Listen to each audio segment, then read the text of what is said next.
Number 39 in the 50 most relevant players for SuperCoach, AFL Fantasy and Dream Team for 2025. We are talking about Geelong defender mid Max Holmes. He was a midfielder for us last year. He was one of the best breakout options who also gained positional allocation during the season. What's he going to do for us in 2025? We will talk about that as we head into this episode of the 50 Most Relevant. Joining me is fellow coaches panelist, host is too kind of a word, co-host of the AFL Fantasy Fanatics podcast, teaming up with Bales, Tim and Jaden. It is Jordox. Hello, mate. How are you? Good, mate. Thanks for having me on. Good to be here. Disappointed I didn't get to talk about my boy Pete Lang yesterday, but that's all right. Looking forward to the guy we've got today.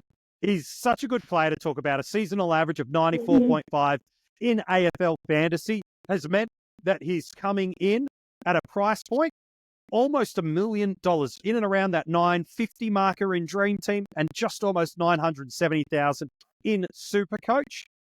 He's coming in a little bit of a different price range because of an average of 99. He's up at that $530,000 price point. Played 23 games for us last year and gave us a career-high SuperCoach score. Granted, it was in finals. So just telling you that now, it was in finals. It was the 152. So that is a career-high score from him. A little bit lower when it comes to season proper, but we wanted to slide that factor in there for you. While in AFL Fantasy, his top score last year was also a career-high score as a 120 against the Demons. Jordox, Max is someone that I've loved watching for a long time. If you're a Patreon of the Coaches Panel, and if you're not, you can subscribe, get involved. All the details in the description of the episode. They know my deep love of Max Holmes because through our keeper ranks, he's been in that top 50 the last couple of years. And finally, owners have seen that reward with this movement of a 20 points per game bump up from the 70s now into the 90s. And it came off a couple of core things, didn't it, Jordox? His speed was always on display. His high work rate was always on display. But then he moved into this halfback role over the first third of the year. And we now started to see him create, make the play, not get lost in the wings where he'd previously been, but now through that halfback role and later in the year, the accompanying centre bounce midfield role, we got to see his strengths as a powerful, fast midfielder and halfback playmaker fully on display. Yeah, it was a great year for him. Great year for keeper owners, like you said. I mean, we really saw a level of consistency from him that, you know, in his previous few seasons, yeah, obviously he's just starting out in his career. But for a fourth year, I think it was last year, to be so consistent and to have his floor scores just come right up. It was a shame his year sort of petered off a little bit. And I know in AF he had a handful of scores in the 70s, which stopped him from really getting close to the ton for the average. But that first half of the year was exceptional. The whole first, probably before the buys, was all high 80s to low tons. It was exceptional. He's the number one player. When you look per game averages, he's the number one player in the AFL for metres gained. He's fourth in the league for taking a bounce, which again, helpful for SuperCoach, not so much for AFL Fantasy. The thing that probably we should talk about at some point in the podcast, though, fourth in the league for turnovers. So when he's getting the ball, he's being adventurous. He's not being wasteful, but it is turning into moments where opposition are intercepting and bringing the ball back the other way. But the average last year of 94.5 in SuperCoach, 8 tons. Just that one ceiling game, though, of 120, but it's balanced out by a really high scoring floor with just 3 scores sub 80. And as you mentioned, they're all in the back like 2 months of the year. The first half of last year, one of the safest 85, 90 plus scorers rolling around for us. While in SuperCoach, a 99 average, 11 tons, 3 over 120. And again, we see that high scoring basement with just 2 scores sub 80. In AFL Fantasy, 7th by average and for points amongst all defenders, and 14th in SuperCoach for both points and by average. It was, while never quite getting to the top echelon of defensive premium, he did everything that is a breakout option we wanted to. And as you've mentioned, he's now just hitting the peak of his powers and there could be a world we see another evolution and another elevation of his scoring in 2025. It'll be interesting to see, because he goes now from that consistent scorer, but what we're really looking for in this price range is those ceiling scores.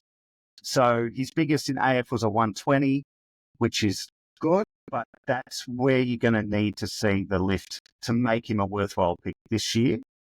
And honestly, I think he can, and I think he will. Geelong are so to start Holmes, you've really got to be confident that he's going for the ton this year. He's going to average over 100. Now, I can see that happening. There's a couple of things that probably make me think maybe he could just have a stabilizer year where he only averages 94, 95 again. But for him to get over that 100, he'd have to be the first cat since 2021 to average over 100 in AF and DT. So It's been a few years. Geelong haven't been a huge scoring side in fantasy. And then the other thing, the cat in the room, still elephant in the room, but obviously the acquisition of Bailey Smith. What does that mean for Holmes in terms of his position? And you might have some numbers on the CBAs, but we saw first half of the year more of half back, and then we saw him in the guts as Geelong started to do things a little differently, and that included Tom Stewart going into the middle as well, if you remember. So the midfield balance of Geelong is going to be really curious.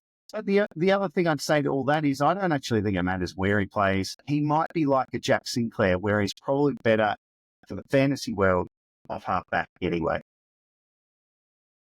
Yeah, that's a fair shout. Like the scoring split for Holmes as a centre bounce, heavier mid-roll as opposed to less. In AFL Fantasy, it's pretty negligible. I think it's a point or two. So it's not really there. And there were only 3 games last year where he didn't attend a centre bounce anyway. It was just we saw that split move up higher from round 9 onwards. He was really the playmaker off half-back. He didn't take many kick-ins anyway. In SuperCoach, it's a little bit more evident. Like in 14 SuperCoach games last year, he went at 40% centre bounces and less, and went at a 101. When it's over 40, we're now talking in the mid-90s. So there is a little bit more impact in SuperCoach, but not a massive one. I love that you've brought up this Geelong midfield mix and what it could look like, with Bailey Smith really being the preeminent variable that's going to change it. Because last year, they're one of the few teams that doesn't have a midfielder running at 70% centre bounce attendance or more. It's a really big split. Like Danger's going at 66 last year, Bruins are going at 55. When Parfitt did play, who's now out of the side, it's 55. Atkins is 54. Bowes is 39. We barely saw a Cam Guthrie. Clark didn't really come on last year. Sean Manor, who'd done it at VFL level, got the odd instance through there. And now the arrival of Bailey Smith. And then there's the Holmes option, who was in and around that, sometimes 5%, sometimes 50-odd%. How do you see this Geelong midfield reshaping with and around a Bailey Smith?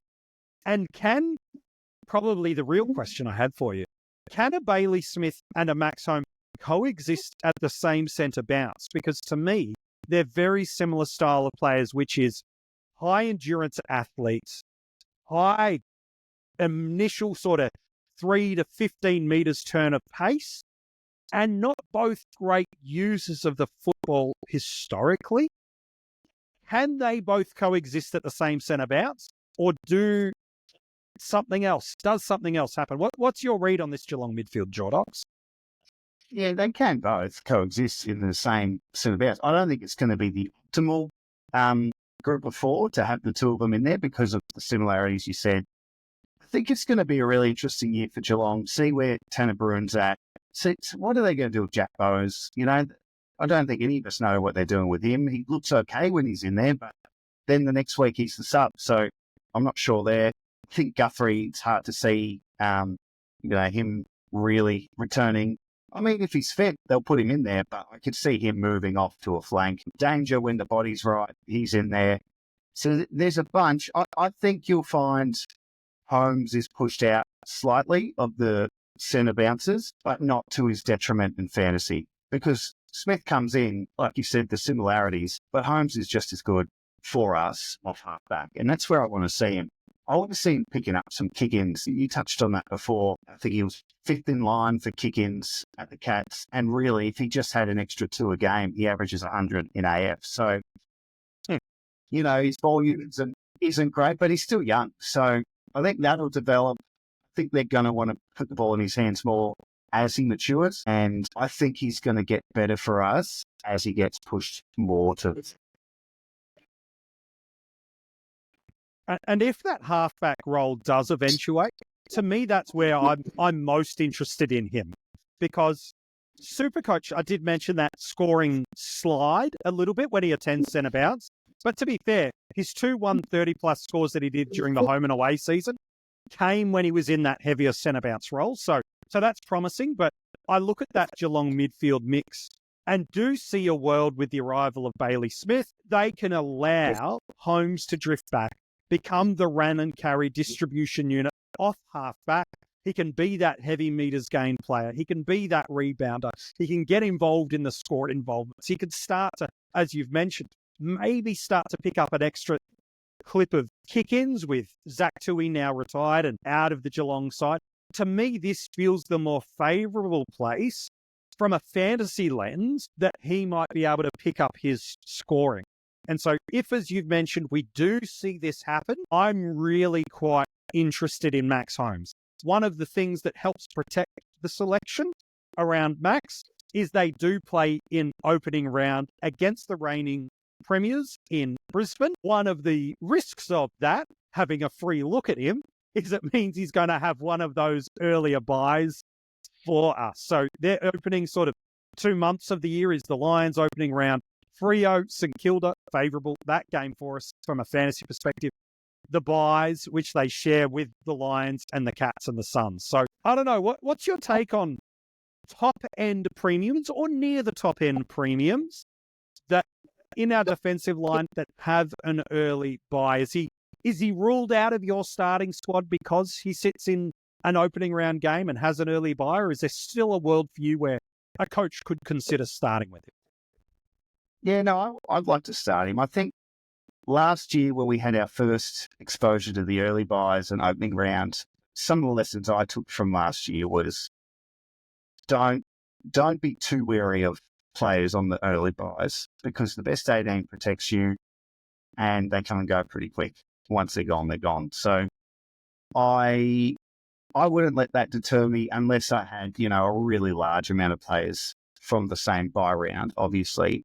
But best 18 really does nullify a lot of that for me. The only thing that would be with not picking those players is if you're picking them for cash development, obviously that's a week they miss out on, but they do gain the week from opening round. No, I'm really keen to start Holmes at this point. I mean, there's still a lot of water going to the bridge, and let's have a look at him in opening round with Bailey Smith and see what that does look like.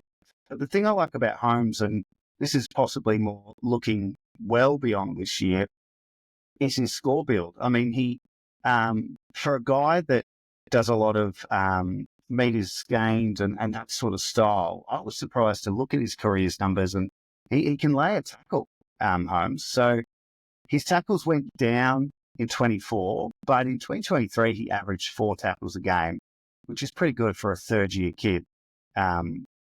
So I guess my point is there will be games where he doesn't take his 6, 7, 8 marks, and that affects the score, but he still gets the pill. I mean, he only had one game last year where he had less than 20 touches, and his tackling was down, but that's what I mean. That's why he reminds me so much of Sinclair. He could be off half-back, running up and down, quick plus sixes, lots of marks. Or he could go into the middle if Geelong needs, and he can lay 6, 7 tackles a game, if that's the type of game. So I'm really optimistic on him. I must say I always am when I do research players to have these chats with you. They always end up in this point because I talk myself into it. But I loved him last year, and I was disappointed in his finish, but I actually think his slower finish has kept his price down, and I think makes sense for a young player with so much. He's been through a bit in his career. He had that early injury that saw him miss the grand final 2022. And then you could even argue his injury in the prelim against Brisbane last year the whole game shifted, and yeah, the Lions, the rest is history. So he's a super important player. He's great to watch. He's got a good score build. And there's not a heap of defenders. We've talked about this. There's not a heap of defenders at the very top, that you're going to be willing to pay for. So he's just below your Whitfields and your Flanders and Sinclairs, but I can see him adding and becoming a 100 guy this year. And I think one of the attractions around Holmes, if you're looking to start him, is you get a look and a see at opening round, not just in terms of role and structure, but also it gives you some stability to know, what am I starting my season with? So I think that's an attractional piece. You've mentioned that high scoring floor. You're not going to get burnt starting Max Holmes in your side because he's so strong with his speed and his work rate and his endurance to get into space either by creating it himself or finding it in the game. He's going to do those scoring elements that just protects when you're spending the dollars that you are, which again is that high thousands in AFL Fantasy Dream Team, that nearing DK price point in SuperCoach. You're like, okay, I've got opening round. I can look what it sees in a real game of football. I know that even in that midfield role, let alone the halfback role, the basement is not going to hurt me. And I'm not going to get a Luke Ryan type, who we've added in the 50 most relevant a handful of days ago, that has a world where he could drop 10, 15 points per game in the first month. And now not only have I wasted, quote unquote, cash at the start, I'm way underperforming what my expectation is. I don't think Holmes will deliver that for you. There's two things for Holmes that I think you need to factor in if you are starting him. With the main one, if you start him, yes, he's got the early season bye, but in our defensive line, he shares that bye with others that we are strongly considering. Kadeem Coleman, Matt Roberts, Callum Mills, Harry Perryman, gosh, even a Dan Houston, if you want to go a little bit unique, all sit in this defensive line, let alone what you do in those other spots. So as right as you are that we are protected with a best 18, if you're not careful and you haven't tiered out who you want as the value options in each line and your overall buy structure, you could get to round 4 and be like, I'm a Mills owner, I'm a Roberts owner, I'm a Holmes owner, I'm a Coleman owner, and all present value, absolutely. It could leave you with just one or two defenders on field and really struggling to get to that best 18. So that would be the only flag that I would have. But I love how bullish you are on him. Is there anything that you would see in the preseason or opening round that would deter you from having him as a starting squad option? There's a long way to go. It could just be how I feel on the day, the way I'm playing with my stuff now. But I think if something came out of Geelong that said, something that was like, we want to move him into the middle. We don't want to see him half back. We want to open that up to Guthrie. We're going to lock Stewart into that role. If we had that sort of commentary out of Geelong, but I can't see it because Bailey Smith comes in. I do think they need to get more consistent games into Bruin and keep his time on ground up. Because he performs well, he just doesn't play a lot on field. And again, you know what? Almost the biggest question in this conversation is Jack Bowes, because where does he land? Because he'll be entering his third year as a captain, and I'm no closer to knowing what they're going to do with him from the day they got him in that crazy trade with the Suns. So that's probably it for me. Probably what you said about the bye, the round 4 bye, probably have to have a bit of a closer look at that, the rest of my squad. But at this point in time, I just loved Holmes last year. I wanted to get him as a unique for the run home. Glad I did it. But I think he can go to the next level for sure. I'm looking at what this Geelong fixture looks like, and it is hard to base 2024 opponent data in on top of 2025 and just draw the clean line and say they were like that as opponents to play against in 2024, therefore they'll be the same in 2025. It's hard and dangerous to do that, but there is one club I feel really confident on to say you can target this as a matchup and it will be favourable for you. That one opponent I'm alluding to is Richmond. The reason being, is they've lost a quarter of their best 22 premiership experienced players, and they're all being replaced by kids. The good news, and why I'm bringing up Richmond, is for Max Holmes and for Geelong, their first game against the Tigers is after their bye in the mid-season at round 17. They play straight out of the bye. But it's not the only time in the last 2 months of the year they play the Tigers. They also play them in the final round of the year. You throw 2 Tiger matchups in the final 8 games of the year, and then there's a North Melbourne matchup in there that should still be profitable given their development. Where do the Bombers sit by that point of the year? Who knows? The Saints have been historically helpful to stream against in a couple of different positions, especially rebounding defenders. All of a sudden, to me, there is a world where if any of the variables pull through from 2024 of data and scoring, let alone those 2 Tiger matchups, I'm telling you right now, I'm pretty keen to jump on board Max Holmes in that final 2 months of the year. I think he's going to be the inverse of what he did for us last year. I think he's going to come home like a steam train given that fixture. Yeah, so based on that, you'd probably err more towards picking him up during the year after you've had more of a look than starting and having him for the whole run. It's interesting, when you started mentioning that, I thought, I wonder what he scored on Richmond last year, but that was the game you missed. No data for us, super unhelpful. So Max Holmes, is he relevant? Yeah, he absolutely is. Because despite having an early bye, we get an early look at this side and structure, and we give ourselves not just a community series game, we've got to value this free look at a squad and a structure and a score. While not impacting the points we gain, it impacts the price movement of a player. So we have to value this highly and not do what we did last year as a broad community, which was disregard top-end premiums that have an early buy, because there's a way and a world that Max Holmes is a fantastic starting option for us.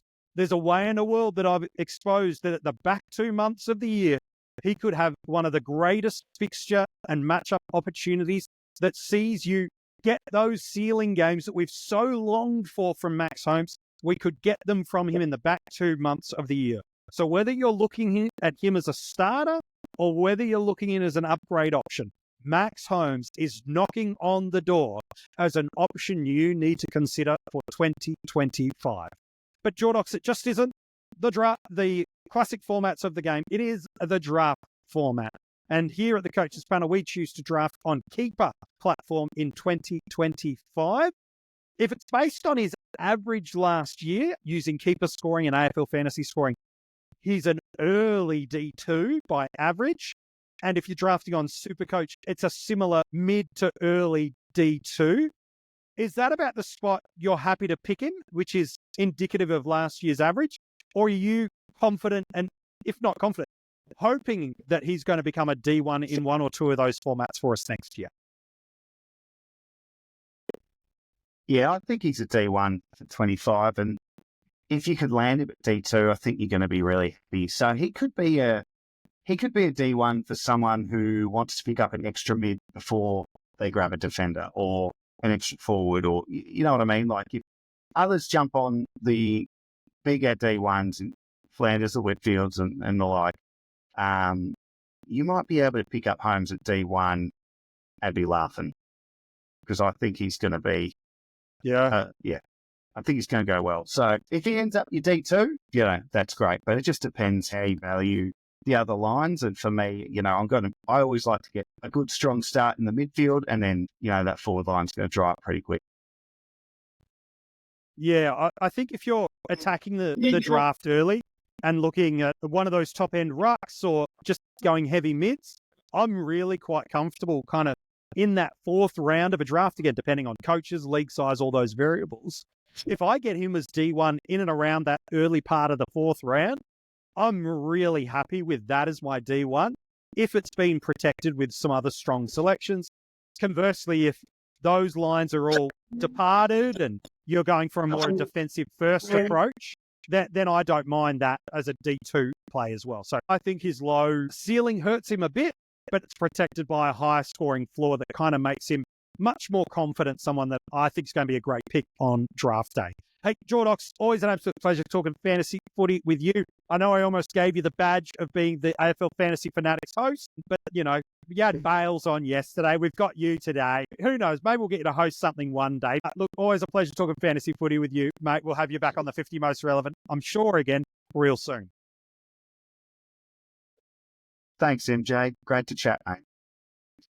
If you want a clue on who's at number 38, hang around for about 60 seconds. I've got a nugget for you that will hopefully help you figure out who this player is. But if this is your first episode listening or watching the 50 Most Relevant, the good news is you've come in at a time where you can now binge back about a dozen episodes of this series. Wherever you're checking out this episode, just simply go back in time. You can check it out. They are just fully there with other members of the coaches panel and the fantasy football community. We'd love for you to go and check them out. If you're listening to this as an audio podcast, you can subscribe, get notified as soon as a new episode drops every day. It'll get to your device. And if you haven't given us a 5-star rating yet, the good news is you still can do that. If you're watching this on YouTube and you haven't liked this video, take those 2 seconds to do so and comment below with your thoughts on what Max Holmes is going to be for us in 2025. And in the description of the episode is where you can get in touch with us and find our links across social media, get access to some coaches panel merch. Yep, it's looking good. That's all I'm going to say. And you can become a Patreon as well. Get a bunch of extra rewards as well as supporting us during this 2025 preseason. All right, you ready for a clue of who's at number 38? Let's be bold and give you a real obvious one. Premium defender. That's the first clue I'm going to give you. And he has just delivered one of, if not his best ever season. And not only is he a premium, but there is a pathway early in the year where he can already outperform this hefty price tag. And it's huge upside. Who is this player? Joining me on the podcast will be the host of the Pod, Holmesy. Yeah, we've gone from Holmesy into a Holmesy tomorrow on the 50 Most Relevant.